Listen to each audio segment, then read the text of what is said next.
For a very long time, people thought of pickup trucks as simple utility vehicles meant to lend a helpful hand. But as time passed, consumer preferences and markets transformed as well. In response to this desire, truck manufacturers began producing special edition vehicles with distinctive paint jobs and designs, special badging, performance enhancements, and other fascinating features not usually available in regular trucks. The costs of several of these limited edition pickup trucks are so high that they would make most gearheads want to run away. Let's take a look at 15 extremely rare pickup trucks you never knew existed. 15. Chevrolet 1500 454 SS.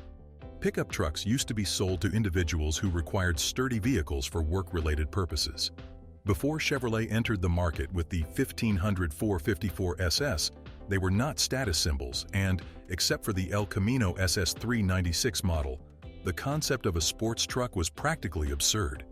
Chevy sold this half-ton truck as a single-cab variant with a short bed that was entirely chrome-free and had all of the exterior trim either color-matched or blacked out between 1990 and 1993. In addition to adding chrome-dipped wheels and a more aggressive look, Chevrolet installed their largest engine, a 7.4-liter 454 V8, under the hood of this truck and adorned it with SS badges. For the first 2 years, there was only one color option, Onyx Black. Inside, they were treated to the luxurious Silverado experience, which included luxurious bucket seats with an enormous center console, a top-notch audio system, cruise control, and other modern amenities. 14. Dodge Rampage. The first hatchback from an American automaker with a European aesthetic was the 1978 Dodge Omni and Plymouth Horizon twins, which went on to win honors when they were first introduced. They turned out to be an effective component of the Chrysler comeback of that time, which paved the way for the creation of a wider variety of automobiles, including trucks. In particular, vehicles built with the Omni Horizon. Chrysler debuted the Plymouth Scamp and Dodge Rampage, two new light trucks, in 1982. These shared the same front-wheel-only, transversely mounted, four-cylinder engines as the Omni Horizon, and were identical from the cab forward. The creation of these vehicles was made incredibly simple by using a front-wheel drive vehicle, since engineers and designers only needed to modify a little portion of the sheet metal to transform a hatchback into a truck. They would not have much payload, but they were ideal for small-scale tasks around town or for homeowners to pick up timber for such jobs.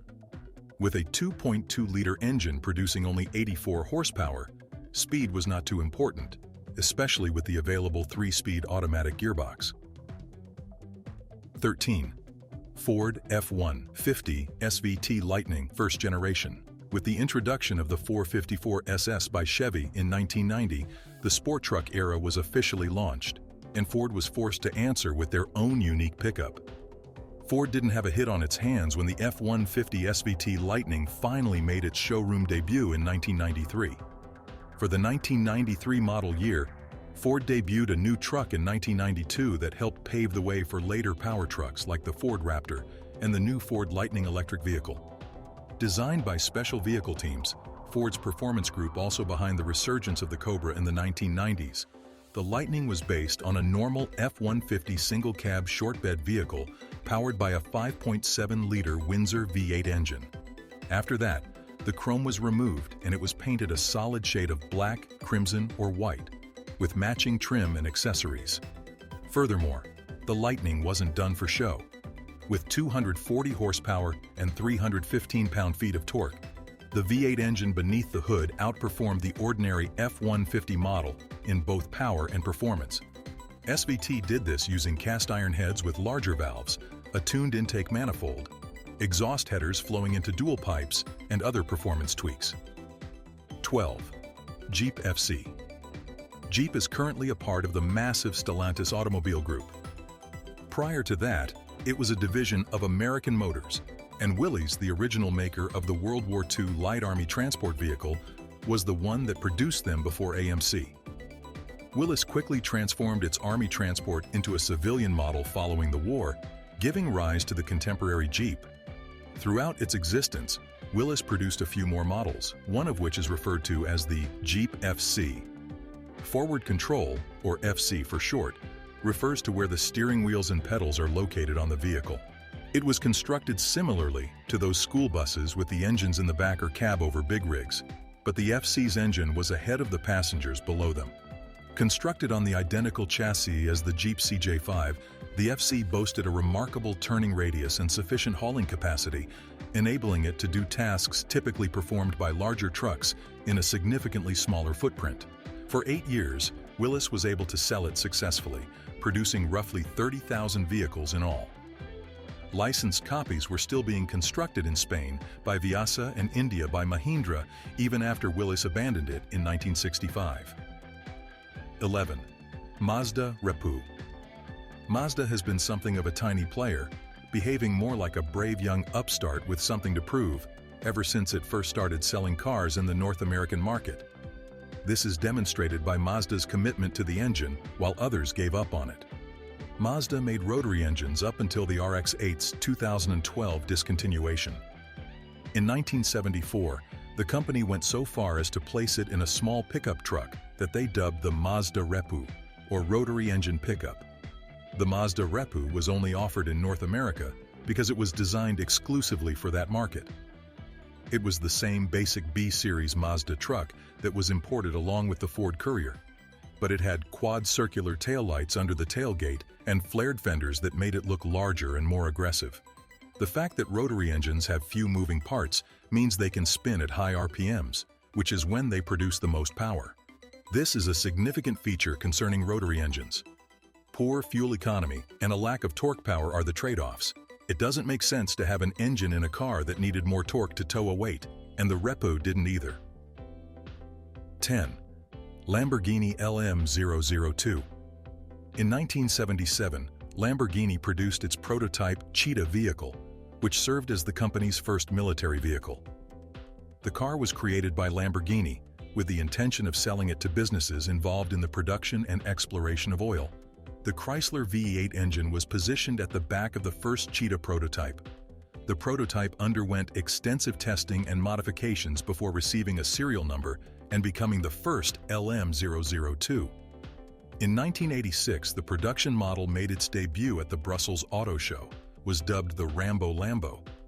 The full luxury package was given to civilian versions, which included air conditioning, tinted power windows, full leather trim, and a high-end audio housed in a roof console. Lamborghini commissioned Pirelli to design the Pirelli Scorpion tires with unique run-flat tread patterns in order to satisfy the vehicle's tire requirements. These were designed especially for the LM, and there were 2 types of tread available, one for mixed use and the other for use just in sand. These tires could withstand the heat of the desert, the weight, and the LM speeds, while being driven almost completely flat without posing any risks. A fuel tank measuring 169 liters, 45 US gallons, was installed on the LM0029 Chevrolet Blazer Chalet. The Chevrolet Blazer Chalet was an attempt by Chevrolet to make a hybrid pickup truck. The Chalet was an amalgam of a 2-door pickup truck and an RV home. Despite its diminutive size, this cabin had a kitchen and a bed. The Chalet is also raised a little to enable it to go over uneven ground.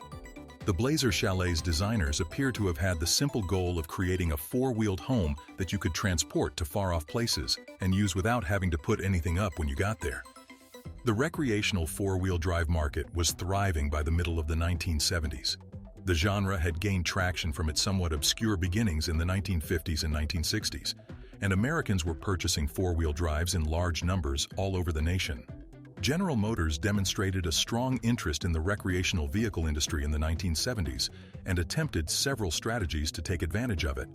The GMC motorhome and the Chevrolet Blazer Chalet, 2 radically different RV models made to appeal to both ends of the market, were arguably the 2 most memorable.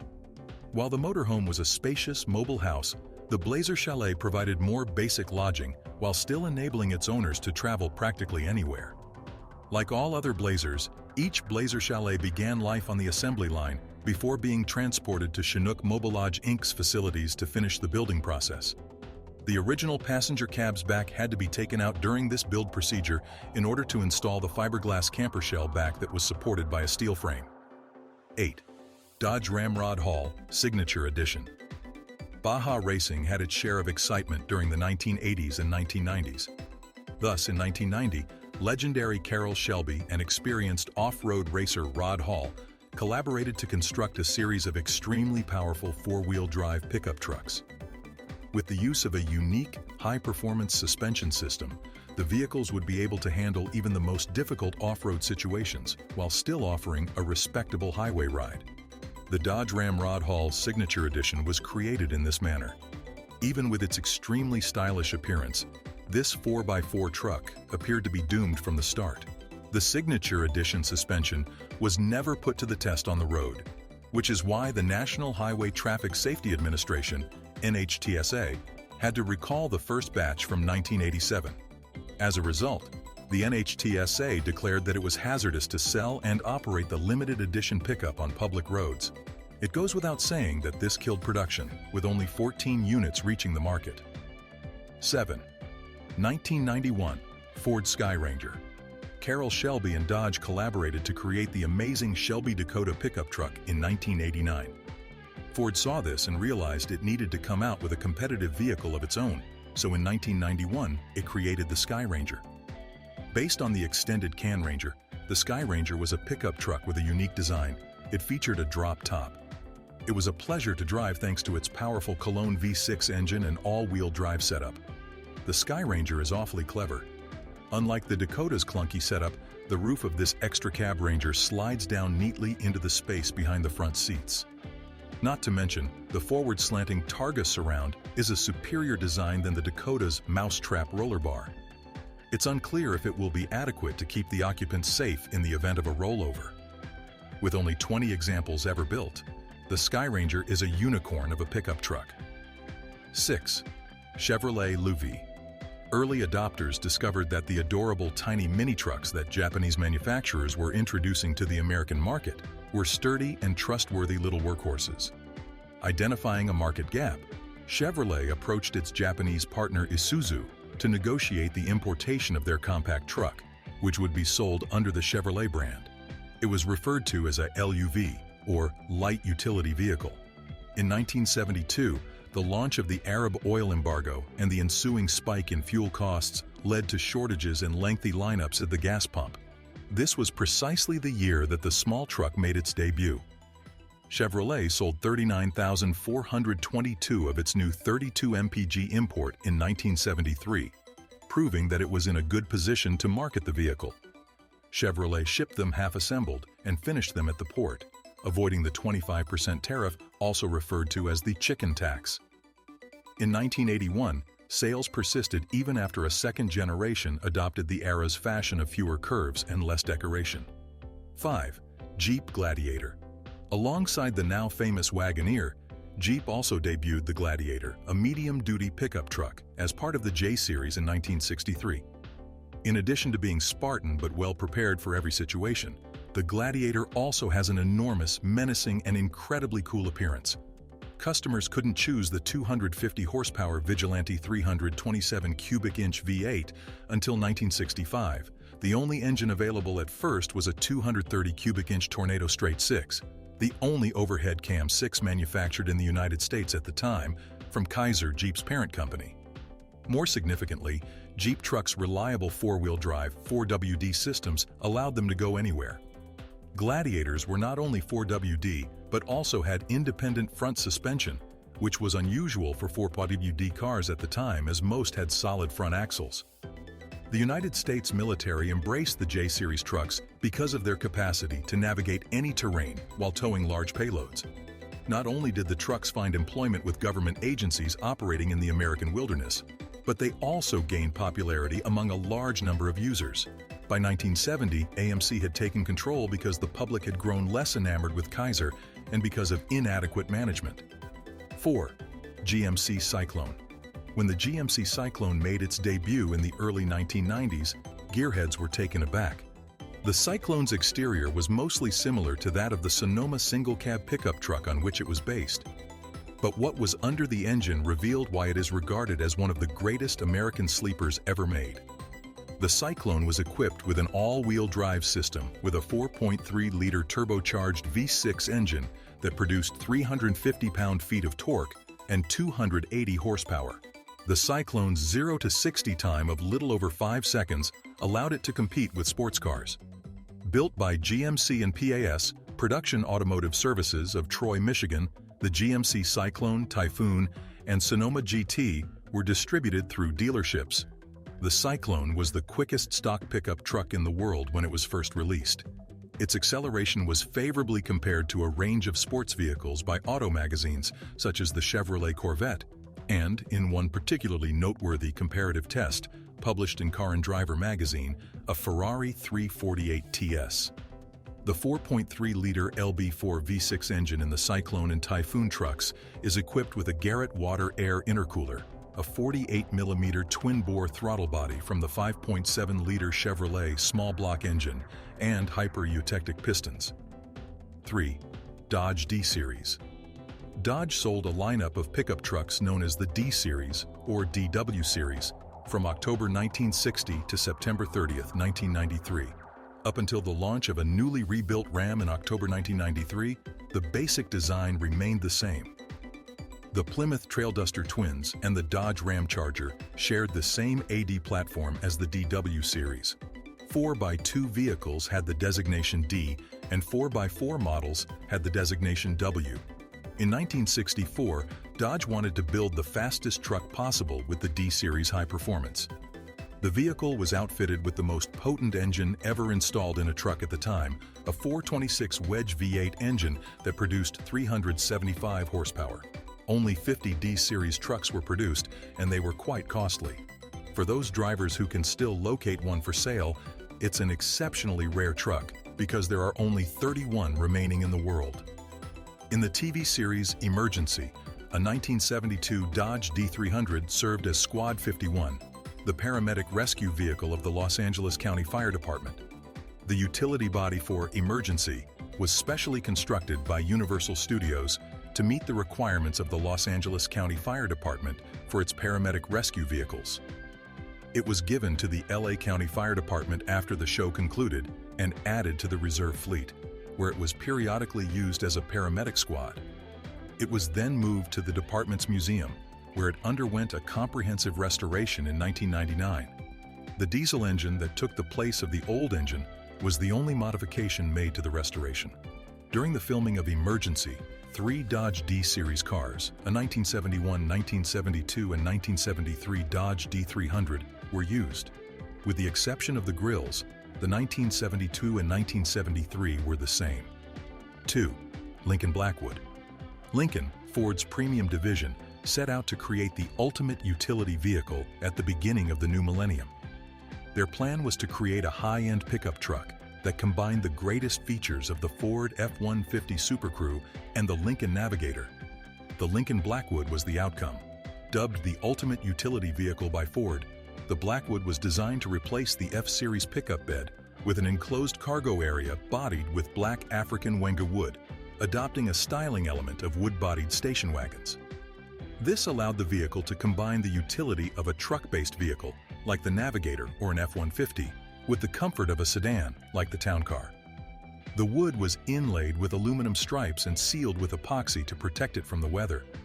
But what seemed like a brilliant plan at first was a complete failure. Lincoln ultimately succeeded in rendering the Blackwood unfit for use as a pickup truck in an attempt to make it opulent. The Blackwood cost more than $50,000 and was only offered in two-wheel drive, which made issues worse. Not surprisingly, Lincoln produced a mere 3,356 specimens. 1. Dodge Midnight Express. Dodge created and produced a distinctive range of specialty pickup trucks in the late 1970s. Collectors from all around the United States still have a strong desire for these limited edition cars. The Dodge Midnight Express, the Dodge Lil Red Express, and the Dodge Warlock are a few of the most well-liked specialized pickup trucks from the third generation of the Dodge DW series. The toughest pickup truck for collectors to obtain is the Midnight Express, followed by the Warlock and Lil Red Express. This is because Dodge produced just 200 Midnight Expresses in 1978 when it was first launched. The Dodge Midnight Express was distinguished from the more well-known Dodge car made in the 1970s, the Dodge Lil Red Express, by its enormous 440 cubic inch V8 engine. There is just one model year for this pickup truck, the Midnight Express, because Dodge just started producing it in 1978. Furthermore, there are extremely few Midnight Express trucks available because Dodge only produced 200 of these unique pickup trucks. It should come as no surprise that the Midnight Express and the Lil Red Express have a lot in common considering their shared history. The wheels, gold pinstriping, and exhaust stacks on both pickup trucks are identical, but there aren't any more parallels between these two Dodge pickup vehicles. Naturally, the main distinction between these two specialty vehicles is that the Midnight Express was painted black with a decal reading Midnight Express Truck on the door, while the Little Red Express was painted red. Moreover, the 360 engine featured in most Little Red Express vehicles was replaced by a 440 engine in the majority of 1978 Dodge Midnight Express pickup trucks. Built for Dodge's adult toys range, the Dodge Midnight Express is still a beloved vintage pickup truck.